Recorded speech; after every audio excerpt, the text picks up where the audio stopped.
anything going for me except for speed upgrading. Other than that, you know, I have a couple spine crawlers which will become useless pretty quickly here.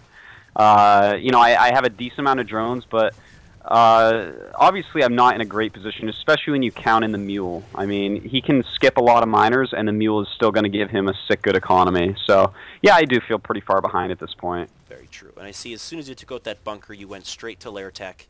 Are your thoughts to go mutas, hydras, infestors? What are your thoughts?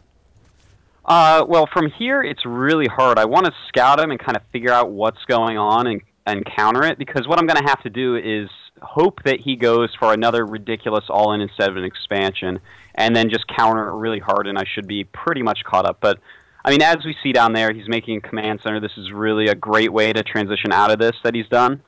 And, yeah, so I don't really have a great follow-through against an expansion after the way this build has gone so far. Fair enough. At this point, like, I notice he's got an SCV here, just waiting to make sure you're not expanding. I don't think you've seen that SCV or not, but at this point, do you feel comfortable expanding, or do you need to get some kind of defense or economy going? Oh, I can definitely expand, but I think it's more worth my while to pump drones for a little bit. My drone count was really low, and there's really no reason to spend, you know, that 350 minerals on a new hatchery when my main isn't even close to saturated. So I kind of just decide to, you know, make a bunch of drones and, you know, get some tech up, and because that's going to help my economy quicker than making an expansion right now. Absolutely. So yeah, always make sure your main base is saturated in a position like this before going ahead and taking another expansion is, I think, the main point of that. Now you are getting a spire up. It's about 40% completed, and he's now taking this SCV that he had guarding your expansion, and he's going to be scouting here. Now, really important, you don't have any scouting information of him really yet, besides the fact that he's getting that command center up. Now that he's scouted you, and he knows this spire is coming, what are your thoughts? You've obviously seen he knows you are going spire. What are your thoughts? Well, you know, I have a little bit of information, as you said. You know, I have my Overlord kind of poking in the side, the Lings poke up the ramp. Basically, I think what I would normally do from this exact moment is probably make a few mutas still, even though they're scouted, because this kind of forces him into some anti-air stuff. He's not going to be quite as mobile. He's going to have to build some missile turrets. He's going to have to build some Marines, which, you know, I obviously rather fight against Marines than Marauders. You know, you can take them out quite easily with Banes or Muta, well, not Mutas, but, you know, you want to force the turrets and whatnot, so I think it's pretty good to make some mutas, just do what you can. They keep you scouting and stuff like that. And just, I want to build up my economy and basically just crush an attack. That's basically my goal when I'm behind in a spot like this, is to completely crush an attack of my opponent so that I can catch back up. Because if they play really safe standard macro, when you're behind economically like I was early in the game, it's super, super hard to come back from. Absolutely, yeah. And now you are testing his base here with these 5 mutas, but as you can see, he's also got a reactor on his starport now, pumping out 2 Vikings. Mutas, of course, destroy Vikings in numbers, but if the Vikings outnumber you, then you're really in trouble. What are you thinking here now that he's got Marines, Vikings, and turrets, and now you've clearly have to transition out of Mutalisks into something else? You know, this particular army isn't super scary for me right this second. I know that I'm not going to get attacked right now, so I guess that's the upside to it. I realize that my mutas are not going to be very useful right now. I'll probably just use them mostly for scouting for the rest of the game, as well as maybe, you know, stopping a little bit of light harass, you know, supporting queens and stopping my overlords from dying, that type of thing.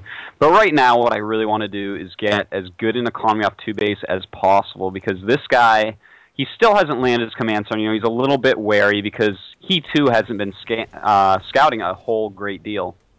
And so that's kind of my thought process: get a really good economy up and try to get back into the game that way. Right.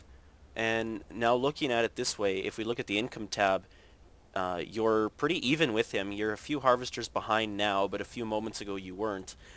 You're on pretty much equal ground now, and it looks like you are going for a Roach Warren and a Baneling Nest with 2 Evo chambers. I'm going to go ahead and pause it right here because I've got a few questions I want to cover. So I right. pause it at 12:10.